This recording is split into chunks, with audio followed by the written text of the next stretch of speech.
we started chapter 6, which still deals with the same time period, the axial age, but as opposed to looking at the different philosophies and ideas and whatnot, we're going to look at the empires and the more historical aspects of things.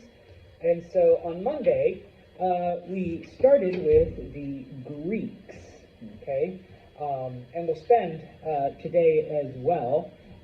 Remember that the Greek city-states were involved in a war against each other, the way they often were throughout most of their history.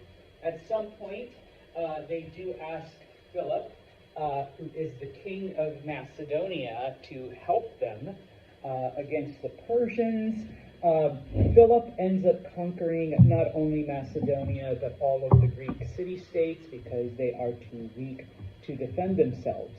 After Philip's death, his son Alexander, who is known to history as Alexander the Great, takes over, and over the next 10 years, proceeds to conquer all of Persia, all of the lands around Persia, and he makes it into India and Egypt, creating the largest empire up until that time.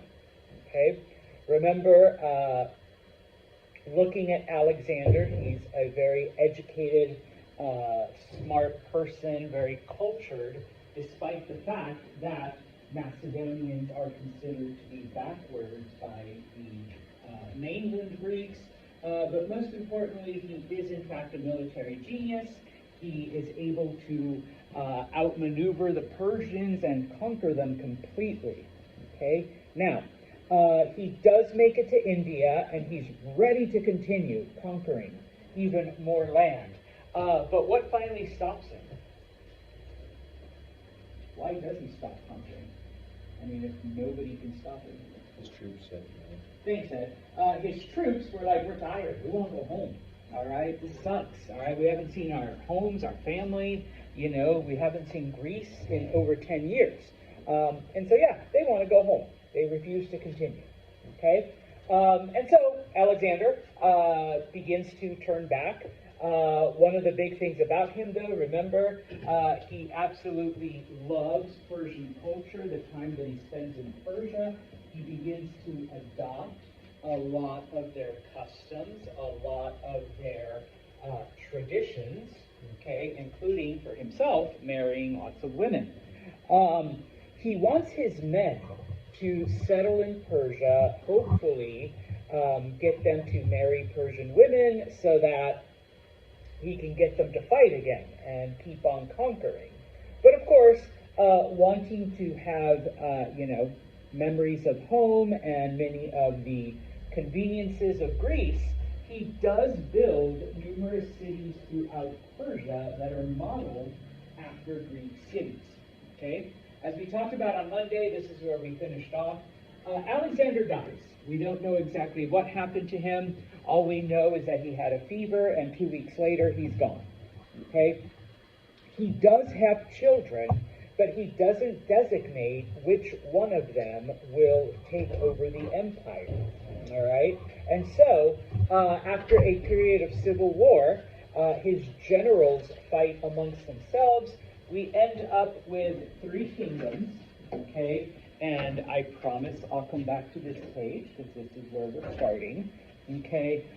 Number 1 is the Seleucid Empire, which is basically all of what Persia used to be. It's ruled over by his general Seleucus, okay? They just call it Macedonia, but it's basically Macedonia and the Greek city-states. That becomes another kingdom. This one's ruled over by his general Antigonus. And then finally, you have Egypt and some of the lands around Egypt. I should have written his name because this is the one we're going to focus on. Okay? It's ruled over by his general Ptolemy. Okay? And of course, remember that it was Ptolemy's descendants who rule over Egypt until the Romans conquer it. Eventually, Cleopatra is his great granddaughter. All right. Now, another H word you need to know. Okay, and the reason why we focus on Egypt. Okay, Hellenism. Okay, what is Hellenism? At its most basic, Hellenism is just the spread of Greek culture.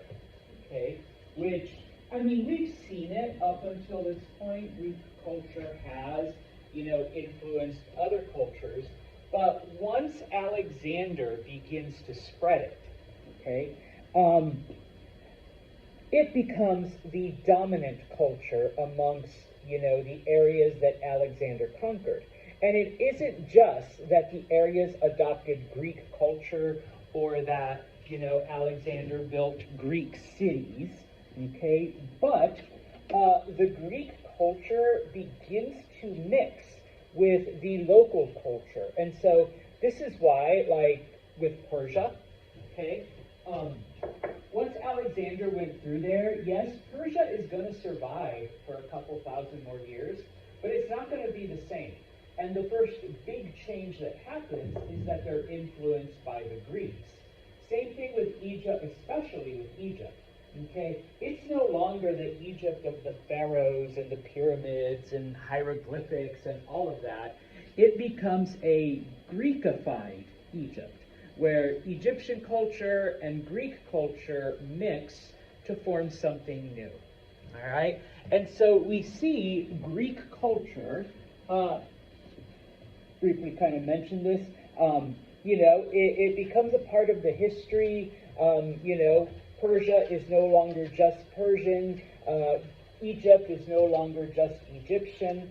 We begin to see then much of the knowledge, especially in Persia and Egypt, once again, much of the knowledge that the Persians achieved and that the Egyptians achieved, mixing with the knowledge that the Greeks have, come up with, and all of a sudden, the earth is round. It really is.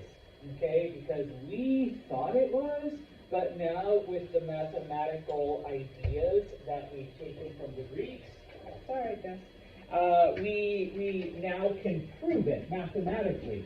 Oh yeah, the Persians saw, these weird orbits, and the Egyptians knew that the earth wasn't the center of the universe, but now with, Greek math, we can actually prove it mathematically, okay? Local cultures begin to adopt Greek philosophy from Plato, from Aristotle, from Socrates, and they begin to mix it with their own. I've already talked about, well, no, I haven't, sorry, I'm thinking of my History 2 class. When it comes to art, all right, remember that it was the Greeks that first humanized their gods. Okay, Zeus, arms, head, body, okay? Next thing you know, other cultures, the Egyptians begin to humanize their gods. The Persians begin to do it. And everywhere that Greek culture permeates, okay, the gods look like this and like this. No longer is it a half lion, half eagle with fish toes, like some weird combination that they had up until those points. Architecture, well, we'll talk about the Greek cities that Alexander built, because obviously they were built in Greek style, okay? One of the biggest changes, though, comes in theater, okay? And I know we didn't talk about it when we looked at the city-states, but the Greeks are the originators of basically modern theater. All right, the basic 3-act play: introduction, conflict, resolution. Okay? Before that, people would just put on shows and, oh, yay, it's funny, or yay, like I'm entertained. Okay? But the Greeks, of course, now have something that tells you a story, that teaches you a moral, that puts before you something about the human condition. And you have the hero and the hero's journey. Okay, and how is that resolved? All right, this all comes from the Greeks.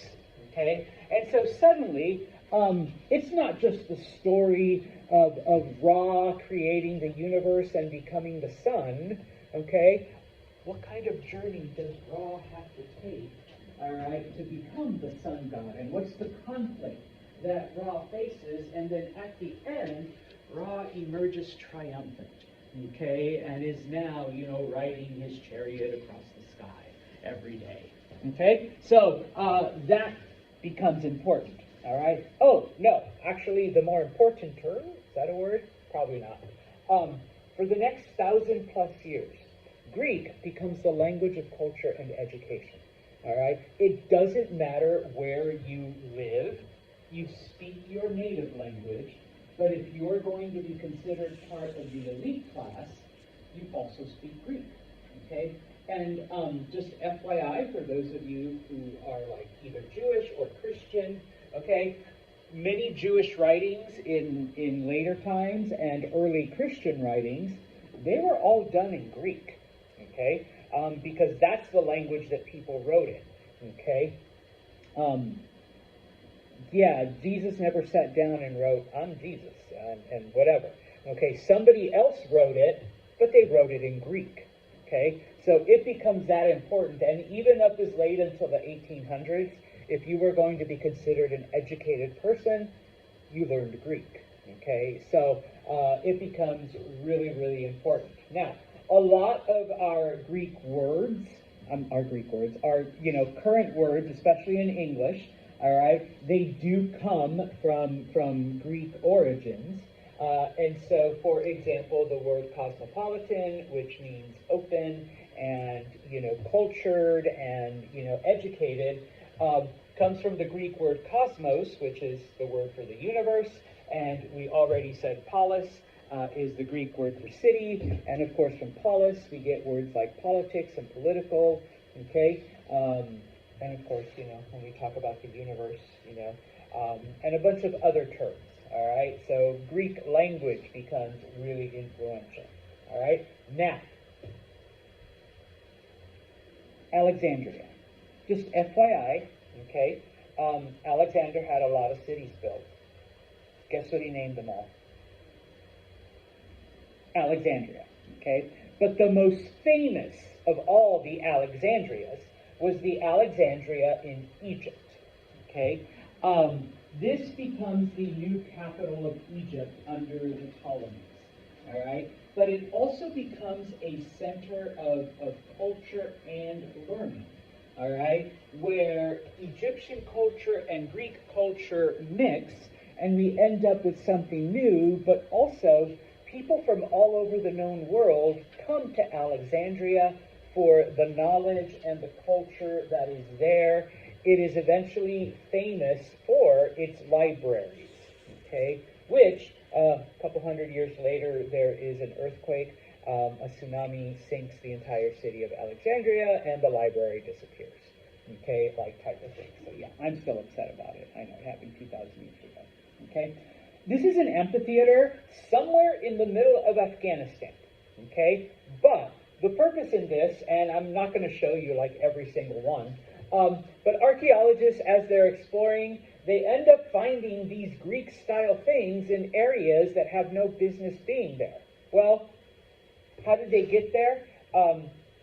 Alexander and his architects, okay? When they built Greek cities in the middle of nowhere, they built them exactly the way they were back home, okay? And so, once again, the reason I want you to remember Egypt, okay? One of the things that happens is that Greek philosophy, okay, whether it's from Aristotle or Plato or Socrates or whomever, okay, begins to merge and with whatever local traditions, and little by little those things begin to change.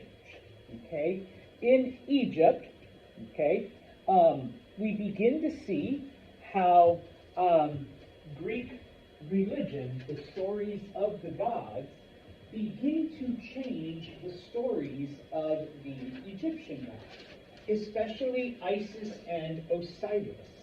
Okay?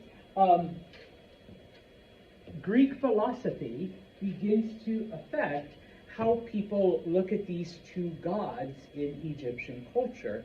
And we end up, okay, with a couple of things. Number one, okay, taking the whole idea of what is our purpose in life, why are we here, okay, those questions that were posed by Socrates, combining it with the worship of Isis, okay, the worship of Osiris, okay, comes the idea of personal salvation, all right? That one of the reasons why we're here is to save our souls, all right? Whatever you think that may be, okay? The goddess Isis, all right, which was one of the nature goddesses, suddenly begins to encompass the different personalities of several of the Greek gods, okay? And so Isis isn't just, a nature person now, but, some of the, Diana and Artemis and a couple of the other goddesses and, Apollo and some of his personality traits now all become a part of this Egyptian deity. For those of you who are Christian, probably one of the most important things, and if your pastor or whatever you follow disagrees, just send him to talk to Mr. Santos. The concept of baptism, okay? To dip yourself in water as a way of showing commitment to the gods. The idea comes from this merging of Egyptian and Greek culture, okay? Eventually, all right, it obviously, and we're not going to get too religious here, it becomes a symbol of something else amongst Christianity, okay?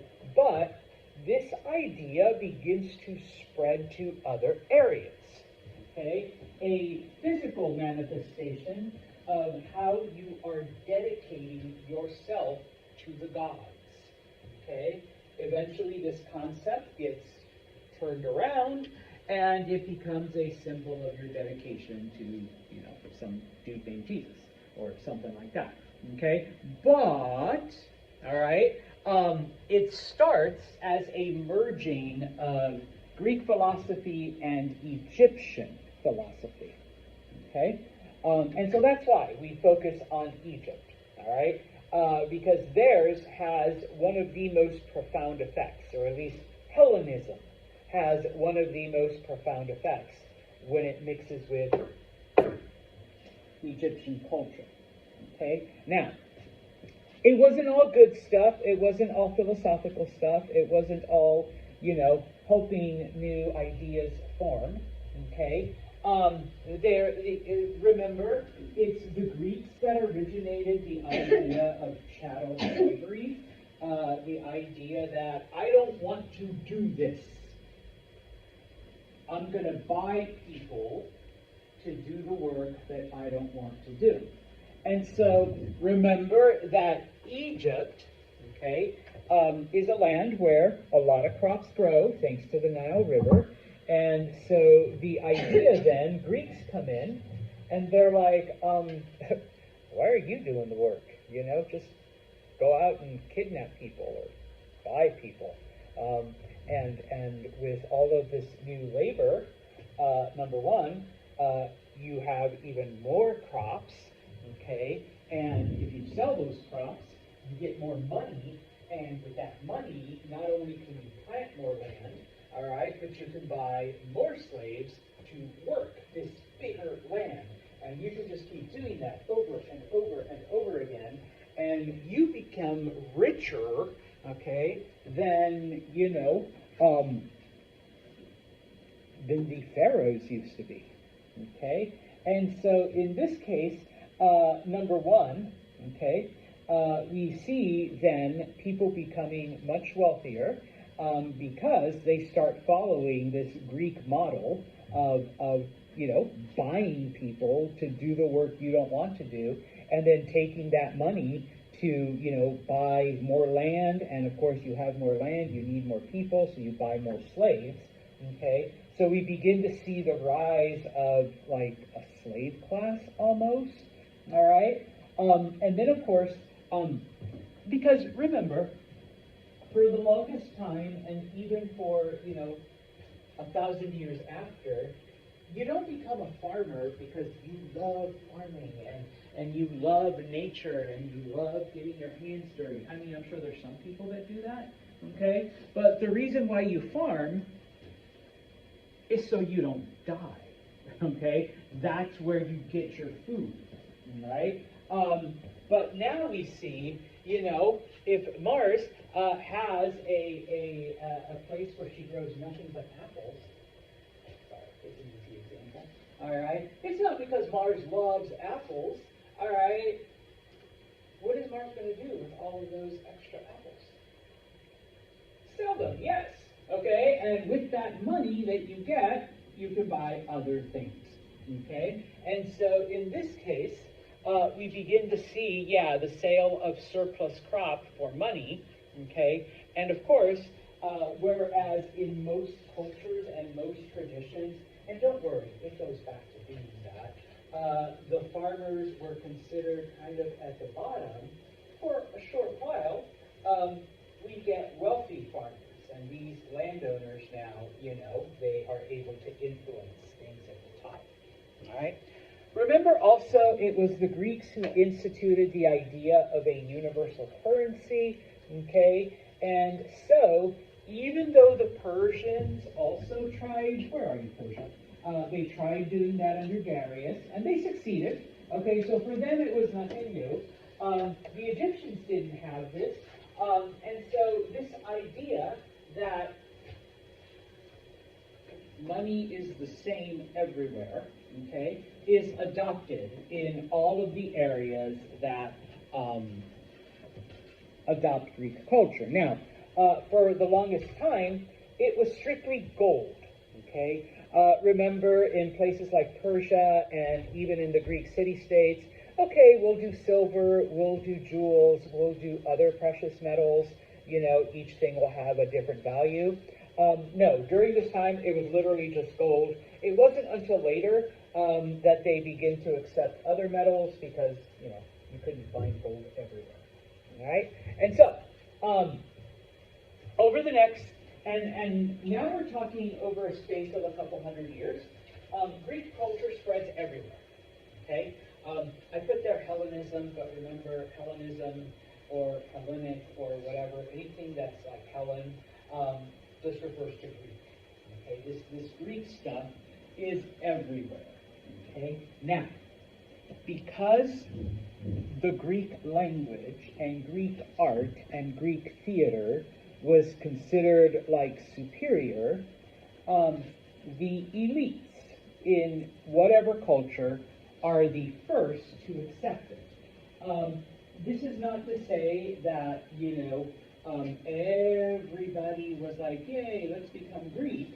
And so the ones that did saw themselves as superior. Okay, I speak Greek, Vanessa. Do you speak Greek? And it's like, no, okay, then I'm obviously better, all right, because I'm one of those elite. I possess Greek art. I have been to like this new theater now, where, introduction, conflict, resolution. Okay, and so whereas you're still like, listening to some old guy tell a story about, eagles and demons sitting around a campfire, I'm sitting in a theater watching actors, carry out this story. Okay, and we see this. It doesn't matter which group. It doesn't matter which area. The elites amongst the Jewish people, later on the Romans, obviously the Egyptians, the Persians, they adopt all of these Greek traditions. Okay, one example. Okay, and we haven't mentioned them, but this is just one example. The Meroitic Kingdom, which was a kingdom that was a little bit south of Egypt. They eventually get conquered by the Egyptians. All right, but This small kingdom, it was like between Egypt and Ethiopia. They basically copied everything that the Egyptians did, okay? And so when the Egyptians were Egyptians, it was like a little mini Egypt farther south into Africa. Once Egypt became Greekified, okay, next thing you know, the Meroitic kingdom is like literally tearing down all of their structures and rebuilding, okay, in the Greek style. They're rebuilding and adopting, all of this Greek stuff so that once again, fast forward a couple thousand years, archaeologists are combing through the jungles, trying to figure out, things south of Egypt, and they find like a little mini Greece in Africa, okay? And they're like, how the hell did this get here? Well, turns out that because the Meroitics were, in fact, imitators, and they imitated Egypt, that's how we end up with not only Greek architecture, but they also ended up finding Greek writing, Greek art, and all kinds of stuff that were influenced by the Greeks in the middle of Africa. Okay? Now, I want to point out just one quick thing because it does become important as far as religion goes. All right? Remember, on his way to Egypt, Alexander had to conquer Palestine, okay, where the Jewish people, okay, are currently living. Now, just as a reminder, okay, the Jewish people had been conquered and taken away by the Babylonians, by the Chaldeans. When Cyrus, the Persian, had conquered the area, he allows them to go back to their homeland. Now, this eventually becomes a part of Persia, okay? And under Darius, when he divides Persia up into the 19 provinces, this is one of the provinces. It's called Judea, okay? When Alexander conquers the area, okay, Judea becomes a part of Alexander's empire. All right? Now, fast forward again. Alex dies, okay? Greek culture is spreading, okay? And in this case, okay, remember, the elites of many of the groups are the first ones to accept Greek culture. The Jewish people are no exception. The Jewish elites accept, all of the Greek stuff, whereas the majority of the people do not, okay? Remember, the Jewish people are monotheistic, and to have an outside influence like the Greeks, try to affect their way of life and their way of worship really doesn't sit well with a lot of the people. Now, we'll talk about this group later on. During this point in history, Jewish people are divided up into different factions. Just like today, just like any religious group, you have different groups, different ideas. Some people are more devout, some people are less, some people do certain things, some people do others, okay? The Maccabees were a group of these Jewish people, and they were like ultra-violent, okay? They were ultra-militaristic, okay? And so what ends up happening is that the Maccabees lead a revolt against the Seleucids, against this Greek influence, and they're actually victorious.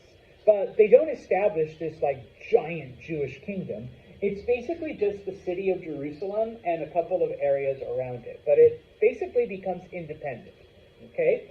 So what ends up happening is that the Jewish people who do accept Greek culture and Greek philosophy and all of the Greek stuff, they end up moving to Alexandria. Okay, because Alexandria, remember, is open and cosmopolitan, and people from all over the world come there for knowledge and learning and education. Okay, so while they're there, okay, and those are two theirs, okay, they translate all of the Hebrew scriptures into Greek. Because remember, Greek is the language of culture. Greek is the language of learning. Greek is, the superior language. And so they translate everything into Greek. Okay? And then, of course, everything that comes after this point is strictly written in Greek, including what eventually becomes known as the New Testament. It's written originally in Greek. Okay? And it's because of this. All right? So it does affect, two of the major religions that come out of this whole thing. Okay? And so it's because of this. All right? Otherwise, things could have shaped out differently. All right? Now, I want to talk about Rome. Okay? We will talk about the Roman Empire, in the next chapter. We'll get very, very specific. But, just a brief thing here, okay? Because eventually, we get Greek culture in areas that were never conquered by Alexander, okay? So all of this that we've talked about up until this point, all of these areas had been taken over by Alex, okay? And, they had been subjected to this. But eventually, okay? Now, just as a background, Rome begins to unite Italy in the year 330, okay? Rome starts off as an independent city-state, okay? Just like the Greeks. Eventually, okay, it, begins to grow and conquer some of the other areas around it, all right? Similar to Greece, the Romans do not start off as a kingdom. They're not a democracy. I'm sorry, they're not a monarchy. But they're also not a democracy the way the Athenians were. And they're not like an oligarchy like the Spartans were, or, some of the other groups. Okay? Rome starts off as what we call a republic. Okay? What is a republic? It's kind of a democracy in that you're not voting on issues. Okay? Remember my example, all right? Donuts, bagels, okay? Whatever you all vote, that's what Santos will bring on Friday, okay? But in a republic, you vote for representatives, and those representatives decide for you, okay? So this side of the room elects Ed, this side of the room elects Madison, and then they get together and they come to me and tell me, and that's it. They made the decision amongst themselves. Okay? If it sounds familiar, that's what our founding fathers took as an example. Okay? You vote for representatives. Okay? As Rome conquers other areas, okay, Rome begins to spread these ideas. Okay? Now, Santos, so what? You're right, so what? When Rome conquers Greece, okay, the Romans are fascinated by everything they've accomplished. And once again, we will talk about, Roman engineering and Roman construction, but a lot of it they take from the Greeks. And I know when I studied history of art and a couple of other classes, I'm like, I'm sorry, but Roman columns and Greek columns look the same to me. Because they were, basically. They just gave them slightly different names and slightly different designs. Okay, because the Romans copied it from the Greeks. Okay, Romans were famous for their construction of arches. They took the basic plan from the Greeks. Okay, but probably the biggest effect that we have is that the Romans looked at Greek religion, and instead of mixing it with their own, they're like, oh, theirs is way better. They just ditched their religion completely and adopted Greek religion. But we can't just take it. We can't just plagiarize it straight up. You know, and like any good plagiarizer, you gotta like change one or two things. Yes, of course. And in this case, the Romans changed the names of the gods. Okay, so Ares became Mars, not you, but Ares became Mars. Zeus became Jupiter. Poseidon became Neptune, etc., etc. Okay, Hermes became Mercury, Aphrodite became Venus, but basically all of the traits, all of the qualities, all of the other beliefs were identical. Okay, we just changed the name into something that's more Roman. Okay, they also changed the story of the founding of Rome, because it comes from a legend. Okay, now, if you've ever seen this, okay, this is actually the original that is in Rome, in Europe. Some people are like, yeah, that's like at some restaurant over there. Yes, the fake Rome, the one that's like 10 miles up the road. And yeah, they have a similar statue, okay? Because the original story of the founding of Rome, there were two twin brothers named Romulus and Remus. They are abandoned in the woods, and they are found by a she-wolf. The she-wolf raises them. She feeds them from her nipples, and they grow up, you know, amongst the wolves. Okay? And at some point, there's a conflict between the brothers, and Romulus kills Remus, which is why the city is called Rome, not Rome, okay, because it's named after Romulus, all right? And of course, yes, because we're strong, we've conquered all of Italy, we're tough, and that all comes from the fact that we were raised by a wolf in the forest, okay? Romans have ingested the milk of a wolf, all right? Yay. Oh wait, that's kind of barbaric now that we've encountered Greek culture, which is refined and artistic and drama and even the language and all of that. So we're going to change the story a bit. So this is the new story, okay? But you got to go back all the way to the Trojan War, okay? You know, when Troy fought the different Greek city-states, okay? Now the thing is that Troy they weren't Greeks. They were just Greeks that lived in Anatolia, okay? Well, what you didn't know, what the Greeks didn't tell you, was that there was another Trojan prince, and his name was Aeneas, okay? Aeneas's dad was also a Trojan prince, but his mom was, well, the Greek name is Aphrodite, but the Roman name is Venus. His mom was Venus. Okay, so Aeneas is half man, half god. Okay, the night when you know, with the Trojan horse and the Greeks came in and they slaughtered everyone, Venus came to her son and said, "Son, if you stay here, you're going to die. But I'm going to show you the back door that nobody knows about." So Aeneas and a small group of his people, they escape out the back door of Troy. There's a secret boat hidden waiting for them, and they sail across the Mediterranean, okay? And of course, it takes them like, you know, 10, 15 years, and they go through all these different adventures. But eventually they land in Italy, okay? Now, depending on which version you read, okay, he either married a Latin princess, and their descendants, one of their descendants founded Rome, or it was like Aeneas himself with this Latin princess. Either way, he married an Italian woman, a Latin princess.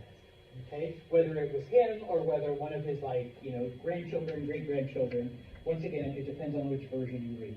Okay, that is so much better because number one, yes, we're Roman, but our ancestor was Greek. You know, the culture, the language, the theater, the art. Yeah, we're part of that too. All right, we've just rediscovered it, number one. Number two, our founder, Aeneas, yeah, his dad was just a normal Trojan dude, but who was his mom? What was she? She was a goddess. So what does that make us? Yeah, we're part of gods. Oh, we're meant to rule. Yeah, fuck that being we were raised by wolves in the wilderness. All right? No. We're part of gods. Okay? And not just any god. Aphrodite, Venus, goddess. Why do you think Italians are so like, hey? Stephanie's like, yeah, they are, like, big bulk Italian men, Italian ladies. Yeah, because it's the goddess of love. Okay, so shout out to all you Italians. All right, so yeah. Oh, we like this story better. Okay, so yes, this affects the Romans as well. Okay, now, Carthage. Okay, which we will talk about in the next chapter as well. You thought the Romans were bad. The Carthaginians are worse. Okay, they really get into Roman culture. Okay, now what they end up doing is, yes, the Romans conquered Greece. Okay, but before that happens, the Carthaginians actually sent people to Athens. No, we want to go straight to the source. And they studied everything. They studied the philosophy. They studied architecture. They studied drama. They studied everything. And then they came back and they basically taught, all right, everyone how to be Greek. Okay? Because of the fact that Carthage is in North Africa, it wasn't very far from Egypt. The women there adopted not just Greek customs, but the Greco-Egyptian stuff. Okay, because remember, Egypt has been affected as well. And of course, there we see a blend of Egyptian and Greek. Okay, but probably the most important, all right? Remember that Carthage is a city that was founded by the Phoenicians, and the Phoenicians were traders. They went all over, with commerce. Well, Carthage is still like that, okay? And after their encounter with the Greeks, they not only spread, trade and negotiations and whatnot throughout everywhere, they also spread Greek culture. Okay, or at least their version of Greek culture. Okay, and so, not just in East Africa, thanks to Egypt, but also in parts of Northern Africa and Western Africa, archaeologists have found Greek cities. And I'm like, what the hell is this Greek city doing here? It was because of Carthage. Okay, they went out and they built that stuff. Okay, they have found Greek cities in southern Spain. Once again, okay, what the hell is there a Greek city? We know the Greeks spread, but we didn't think they made it all the way to Spain. They didn't, okay? It was the Carthaginians that did, okay? And they took their version of Hellenism to Spain, okay? And so, because of Alexander, all right, and I know a lot of people, where are you, Alex? Here you are.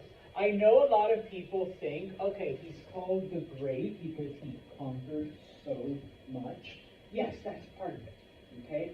But because of those conquests, okay, pretty much everywhere becomes influenced by Greece, and even the areas that he never visited, like Rome and Carthage, also become affected by Greek culture.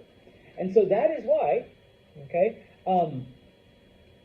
like I said, Greek language, Greek culture, Greek everything becomes the standard for at least 2,000 years, okay? And in many ways, like I said, even as late as the 1800s, if you were considered an educated person, guess what you learned? Greek, okay? Otherwise, you were just, whatever. All right. These are just some drawings then of like Greekified Egyptian and North African things, because obviously you still have some of the Egyptian influence, but you also have the Greek as well. Okay. I am going to stop right there, and we will continue with this on Friday. But, two things. I wanted to save this for the end when, well, most people would be here. Number one, a week from today, MVCC is hosting an